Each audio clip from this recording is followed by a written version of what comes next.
Welcome to the Real Chili Podcast. And the Golden Eagles of Marquette University in Milwaukee are bound for the Final Four for only the third time ever. 5 seconds left. Marquette down by one, trying to avoid the upset. Blue the drive, the left hand. It's good. 1 second to play. Vander Blue has put Marquette in front by one. And I want to win every day as basketball players, as students, and I want to win every day, most importantly, as people. Merry Christmas, Happy New Year. This is the Real Chili Podcast. I am Brian Henry, joined alongside by Peter Worth. Pete, welcome. What's going on? Brian, it's a glorious sunny Sunday morning, right before the dawn of 2019, and Marquette basketball is in a better position than we have been in a long time, and the coffee's tasting great this morning, and I really don't have too many cares in the world, and it's a nice place to be. Non-conference play is behind us. Marquette gets through the non-conference portion of its schedule with an 11-2 record. Big wins over Kansas State, over Wisconsin, over Louisville, and most recently Buffalo. Pete, don't forget most recently Southern, Brian. Pardon me, you're right. The huge win against Southern. Considering how we felt after that Indiana game, as you pretty much said it off the top, this is a pretty good feeling where this team is at right now going into league play.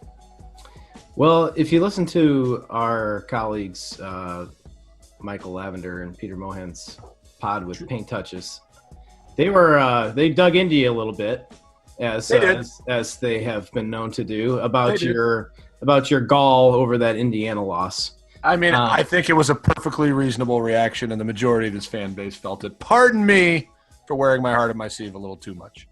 Well, that's fine. And the way that we played in that game, which was absolute dog shit, lends you to be justified in your feelings towards that. The one thing I actually thought about during that game, was that game at Florida in 2013 when we went to the Elite Eight, when we got just absolutely destroyed at Florida, which Butler fans can relate to now after yesterday. Did they get their asses kicked? Wow. A very early non-conference season game on the road in a tough environment should not be an indicator of future success for a team, I think. And obviously you never want it to happen. But I did kind of have that mindset in that game, and obviously we've seen improvement in pretty much across the board ever since. Marquette, at this point, with the non-conference season behind it, as we record this podcast on Sunday, currently ranks, according to our good friend KenPom, the number 50 defensive team in the country, which after what we've watched the last couple years, that is a remarkable step forward through 13 games of the season so far. And Pete, I think we'd agree with it. It's across the board. Ball pressure is good. Rotations have been good. Theo John and Ed Morrow have been reliable, strong presences inside, blocking shots and stealing defensive rebounds and preventing as many second opportunities as we used to give up. Defense, for Dobin, we're going to get into Marcus and how great his first half has been, but defense is the story as to why this team is where it is right now. Defense goes from good to great when you have rim protectors, and that's what our defense has been missing. I think the biggest contribution to our defensive improvement is Theo John and Ed Morrow being able to swat shots and give me dats down low in the paint, especially in that Buffalo game when Theo was everywhere. His improvement has been awesome. The ball pressure has been really good, and our rotations have been better. But I think that's Theo doing what Theo has done, and Ed Morrow too has been that biggest factor in improvement. I mean, it's the difference in games. They don't beat Wisconsin without some of the defensive stops and rebounds that both those guys had. Obviously, Marcus went bonkers in the second half against Buffalo, but I mean, how many blocks was it? 7 or 8 that Theo had in that game. I mean, just that's bad. I mean, even half of those, you never know what it turns the game into and how it changes the complexion of it if those turn into layups. So props to him. Defense has been a major improvement and something that we're happy to see. But the biggest thing, and I don't think we can dedicate enough time to it, Pete, it's Marcus Howard going into conference play has established himself as the, I'd say, hands-down favorite to win Big East Player of the Year. Can you guess how many three-pointers he's made out of his last 22 attempts, Brian? In his last 22 three-point attempts, I'll have to go with, that includes the Buffalo game, so I don't know, 15 for 22, 14? 16. You're very close. Wow. 16 of his last 22. I mean, which most people don't do it in like a three-point contest, or just standing still in practice. What he's doing is incredible. His improvement, both his ball handling and his ability to create his own shot, dribble create, has been awesome to watch. By far and away the favorite for Big East Player of the Year, like you said. Averaging 25 points per game, over 4.5 assists, 4.3 rebounds. He's shooting over 40% from three.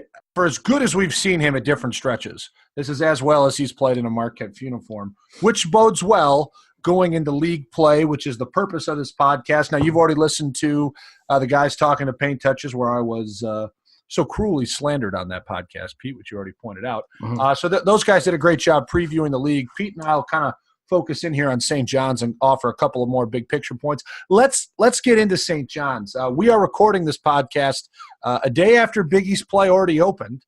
St. John's and Seton Hall opened up on December 29th at the Rock in New Jersey, and a controversial but thrilling ending. Seton Hall beat St. John's at the buzzer. Their the Red Storm, their first loss of the season. I don't want to say, Pete, they were exposed. They hung in the game, but I think despite St. John's being in the ranks of the unbeaten, looking at their quality of schedule, I think we all knew that they're going to come back down to earth a little bit.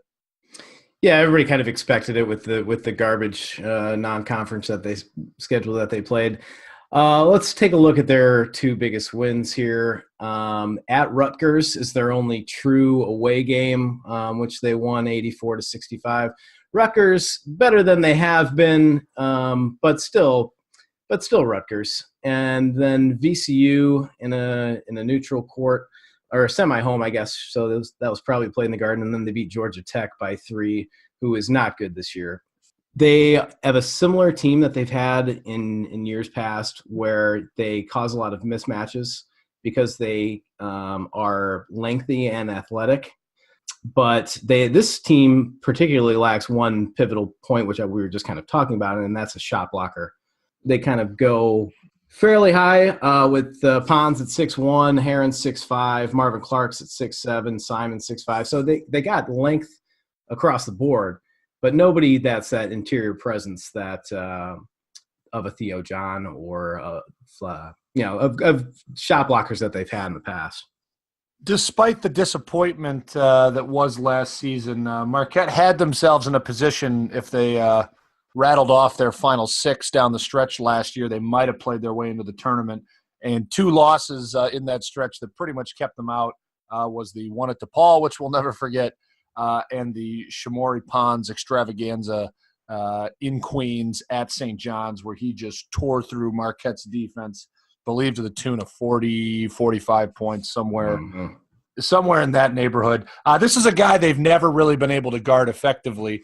Pete, he can get his shot off from anywhere, threat inside half court, gets to the rim, can shoot it. A, who do you think draws the defensive assignment to guard him? And B, why do you think they're more equipped to defend him now than we have been in the past? Well, the team defense is better overall, as we've talked about en masse here on the pod. But I think Sakar draws him just because he's probably our best individual defender. And bigger. And bigger, yeah. But without Andrew Rousey gets a lot of flack for his defensive ineptitude from last year. But it's really, you're gonna put a but after that statement? I think that should just be a declarative statement. Well, yes, he does, and his absence, and I believe Andre from Paint Touches kind of mentioned this. His absence on the defensive end probably didn't get as much recognition as it deserves for improving the defense as a whole. That being said, if Sakar gets in foul trouble, Sam guards him. He could certainly not do it last year. I think he was kind of the main guy on the ball against Ponds, especially in that second half last year, and that was ugly. Maybe Joey gets him, maybe Brendan Bailey, Jamal Cain. So they're going to have to throw a number of bodies at him because there's no way that you're going to completely stop him. He's just too good. And he's a great all-around player. He's great on the defensive end too. So he's a going back to our Big East Player of the Year, I would say Ponds would be closest number 2 to Marcus right now. If you told me at the end of the year that Shamorie Ponds wins Big East Player of the Year, I don't think any of us would be shocked. He can fill it up as well as anyone. This is a more balanced St. John's team that we've seen in the past. They basically have 5 double-digit point-per-game scorers. As you already said, Mustafa Heron averaging 16 points a game and 5 boards. That Figueroa kid, 15 and 7. Marvin Clark's at 12 and a half and 5. They rebound the ball exceptionally well, Pete. It will be we all know the matchup between Marcus and Ponds will be the headliner, who can score more, carry their team offensively. But Morrow, John, the Hausers, Marquette's going to have to rebound the ball well to have a chance. Well, luckily, Marquette's pretty good at rebounding the ball, too. They proved that against Buffalo for sure, where I rebounded them by a very good rebounding team by 14. And the thing that Marquette has that St. John's doesn't, maybe the biggest thing is bench play. Because St. John's is 344th in the country in terms of bench minutes, getting 20% of their total minutes. So if we can wear them out, get them in foul trouble, I think that will be huge in our chances in this one, especially when we get Ponds in trouble, obviously. But that is one thing where we can boast about going 8-9 deep, and they do not have that depth, especially in the interior. Possible big opportunity for Joseph Chartouni to come in and have a big game. Like you said, Ponds pretty much plays 34 to 35 minutes a game. If you can give Marcus a longer blow to stay fresher and keep good defensive pressure and keep the offense going, which obviously we saw demonstrated in that first half against Buffalo. Chartouni came in and played excellent, kept Marquette, in a tight ball game with a very good Buffalo team with Marcus on the bench in foul trouble. They'll be in great shape. And I think we've seen Chartouni's development get to a point this year where you could tell he was a little out of sorts to start the year, but you're seeing it with each game. He's gotten more comfortable. Wojo's given him a little more responsibility, more playing time. That only helps us. And I think that'll be huge in this game. Now that you mentioned his name, he kind of gets lost every once in a while in our Marquette fans' mindset, at least in mine, just because – he was supposed to be kind of the starter at point guard, that's all we heard in the offseason. Yeah, he's developed nicely after kind of a rough start. It still kind of boggles my mind that every time he shoots a 3, it either hits the side of the backboard or swishes. I don't really know how that works as a basketball player, but in his defense, it's not his scouting report wasn't elite shooter when he got here. It was defensive stopper and he could pass the ball. Yeah, I know, but even when he makes it, it's pure. It swishes through every time. So it's been a funny thing I've noticed throughout the year. But let me ask you this as we wrap on St. John's: what type of effort do you think we see from them, especially coming off a game where A, they probably should have won, B, they kind of feel like they got robbed, and now they're backing up? Grant, you're one game into the season, you're not into conference play. Nothing's necessarily must win, but things can snowball. Sure. I'd imagine you're going to see, their best shot in the first half, and I think they're going to have to withstand it. Yeah, absolutely. The thing I've been thinking about a lot after these 3 big non-conference wins, after just a great December for Marquette basketball, is that Kansas State, Wisconsin, Buffalo, all at home in a new arena, packed arena, great atmospheres and great atmospheres in all 3.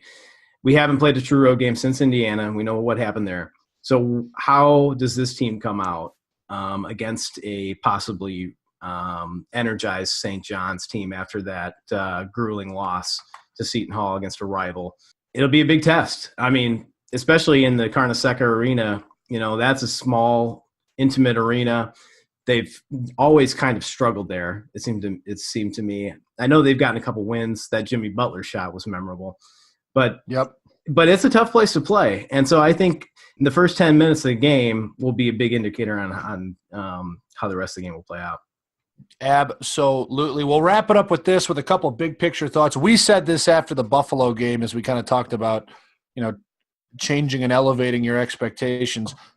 If you've bounced around the internet and read any writing on Marquette basketball over the last week, national writers all over the place, Pete, local writers as well, writing that this is your favorite to win the Big East Conference, and they'd be surprised if they didn't. So entering league play as the quote unquote hunted is something new for this group. Pete, let me put it on you right now. What do you think is a reasonable record expectations through 18 games of conference play? What do you think this group's capable of? And what do you think they'll actually do? Well, I think they're capable of at least 12 wins in a Big East that's not nearly as good as last year. People keep saying it's a down year for the Big East. I just think it's a different year. We were so good last year. We were bound to be down this year. 12 wins I think is totally in the realm of possibility. I would expect them to get 11. Whether that wins them the Big East or not, I don't know. The margin of difference between the top 7-8 teams is so thin this year. I would imagine minimum 13 could win you the league. 13 and 5 possibly could be a split title with somebody. I think 14 is a guarantee. I was in this, not an argument, but I was having this discussion with another Marquette fan the other night after watching the Southern game. Who was very confident they would win the league, win 14 games. I think you almost just have to pencil them in. There's going to be 3 games where you just play like crap and you kind of get your brains beat in. Let's put we never go to Butler and win ever. So you look at that and go, going to. I know Villanova's struggling, but. Are you going to go to Villanova and win? Are you going to go to, this one at St. John? You can probably pencil them in for just 3-4 losses where you just don't have it that day. Yeah. Can you get it done the rest? I'm with you. I think 12 and 6 is probably what it gets you. And it probably gets them second place. I think somebody goes 13 and 5 if I had to bet on it. Yeah. I wouldn't be so sure. The parity is going to be crazy this year. And I believe Paint Touch has put a graph up just kind of charting how close the efficiencies are, both in offensive and defense for each of the top 8 teams or whatever. And it was incrementally minuscule. So I think it's going to be a crazy league. We've already seen it start off with that overtime game. I think Seton Hall is probably a little better than people thought, losing all those players. Miles Powell has been a great player for them. 12, I expect 12 wins. I wouldn't be shocked if we get 11. But I think that puts us right at the top. I think Butler, they got smoked yesterday by Florida, but I think they'll be right there. Villanova will be right there. I think those your top 3 favorites, and I think they could finish in any order, honestly, 1, 2, 3. We all cannot wait to watch 7 o'clock Eastern Standard Time on New Year's Day. With the way college football's been going, why even bother tuning on the Rose Bowl, the Sugar Bowl? It'll be awful. Marquette and St. John's Tuesday night from Queens should be on Fox Sports 1. We can't wait to see it. Pete, any final thoughts as we get ready to start another thrilling year of Big East Conference play?